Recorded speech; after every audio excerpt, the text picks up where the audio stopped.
में लगातार ये लोग काम करते जा रहे हैं। जनता के सामने ये स्पष्ट है कि लगातार धर्म के बारे में जो बातें कही जा रही है उसे कंडेम नहीं करते। चुनाव के वक्त मत जाइएगा सर, चुनाव जब आएंगे तब मंदिर मंदिर मत जाइएगा।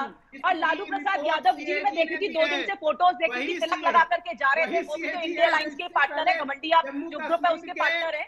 क्यों करते हैं ये ढोंग? इस तरह की बातें करना इनके दौरे चरित्र को दिखाता है। लोगों के सामने इनका दौरा चरित्र जो स्पष्ट रूप से सामने आ गया है कि सनातन ये जो सुभाष राय की बातें आप सुन रहे हैं, जो कभी किसी के बारे में बुराई नहीं करता, क्या वाकई कांग्रेस पार्टी ने जानबूझकर खामोश रहने की ठान ली है? क्या कांग्रेस पार्टी की जो टॉप लीडरशिप है, जो सनातन के मुद्दे पे खुल के नहीं बोल रही है लेकिन बयान अगर कोई दे रहा है तो उसको कंडेम भी नहीं कर रही है? क्या इसके पीछे मकसद है? लेकिन बाकी धर्मों के बारे में कहने की हिम्मत है क्या आपकी? कभी राखी जी, मैं आती हूँ।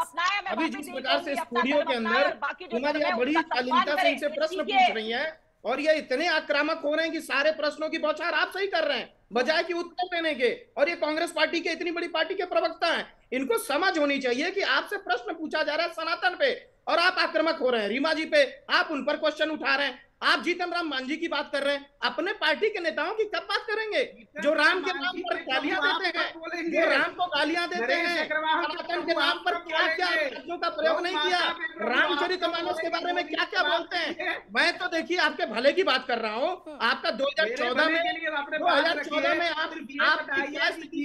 आपको भी पता है, 2019 में जनता ने आपको कहां पर पहुंचाया वो भी आपने देखा है। अब जो आने वाले चुनाव अभी कुछ महीने रह गए हैं उसमें क्या परमानेंट ये सोच रही है कि हमें बाहर ही बैठ करके खाली इस प्रकार के बयानबाजी करनी है हिंदुओं के ऊपर और सनातनियों के ऊपर? अरे आपके भले की बात हो रही है भाई, आप चुनाव लड़ने जा रहे हैं, आपका फिर से पूर्ण रूप से जनता सफाया कर देगी।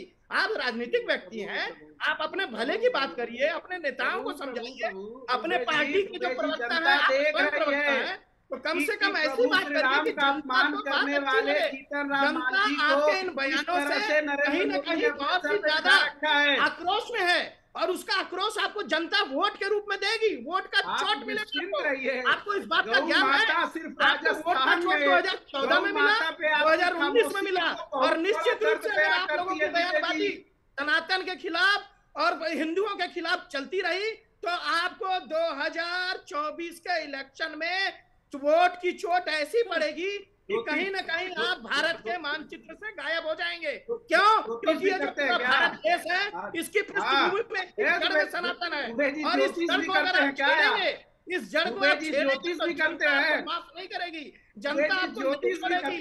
आपको इस बात को अपने को समझना होगा, अपनी पार्टी के प्रवक्ताओं को। सौरभ दुबे, सुधांशु मैं आपके पास भी आती हूँ।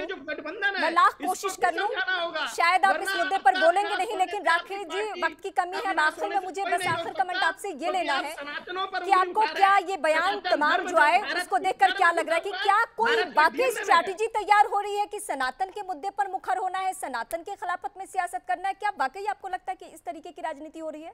बिल्कुल रीमा जी, ये पूरा एक कॉमन मिनिमम प्रोग्राम तय हुआ है मुंबई की मीटिंग में और इसीलिए सुब्रांश जी जिस तरह का गुस्सा यहाँ दिखा रहे हैं, सुब्रांश जी अपने जमीर पे देखिएगा किस तरह से जिस धर्म को हम अपनाते हैं उस पर अटैक होता है और हम कुछ भी नहीं कहते हैं। ये जो गुस्सा, ये जो फ्रस्ट्रेशन आप यहाँ दिखा रहे हैं, ये उन पे दिखाइए, अपने नेताओं को कहिए कि कम से कम इसको रोकें। अगर रोकेंगे नहीं तो जनता के बीच में मैसेज बिल्कुल क्लियर है। मुंबई की बैठक में जिस तरह से एक कॉमन मिनिमम प्रोग्राम तय हुआ, और आप मुझे एक नेता का बताइए स्टेटमेंट जिसने इसको स्ट्रांगली कंडेम किया हो, एक कोई बड़ा लीडर हो जिसने इसको स्ट्रांगली कंडेम किया हो। इंडिया अलायंस का किसी ने कंडेम नहीं किया, इसका मतलब वो इस स्टेटमेंट के साथ है और इसी का मतलब ये है कि एक मिनिमम प्रोग्राम के तहत ये पूरी प्लानिंग के तहत हो रहा है और जनता के सामने है। भारतीय जनता पार्टी ने इस मुद्दे को नहीं उठाया। लगातार जो स्टेटमेंट आ रहे हैं वो इन्हीं लोगों के आ रहे हैं, चाहे वो आरजेडी के हो, चाहे वो आप पार्टी के हो, चाहे वो डीएमके के हो और चाहे वो कर्नाटक के अंदर कांग्रेस के हो। स्ट्रैटेजी के तहत ही हो रहा है कि कांग्रेस पार्टी पब्लिकली आके कुछ नहीं बोलेगी। बिल्कुल नहीं बोलेगी, लेकिन देखिए जनता समझदार है, सबको अवेयरनेस है। आप जैसे मीडिया चैनल्स भी हैं जिसके माध्यम से लोगों तक इनके स्टेटमेंट फटाफट पहुंचते हैं। आप सभी का बहुत शुक्रिया।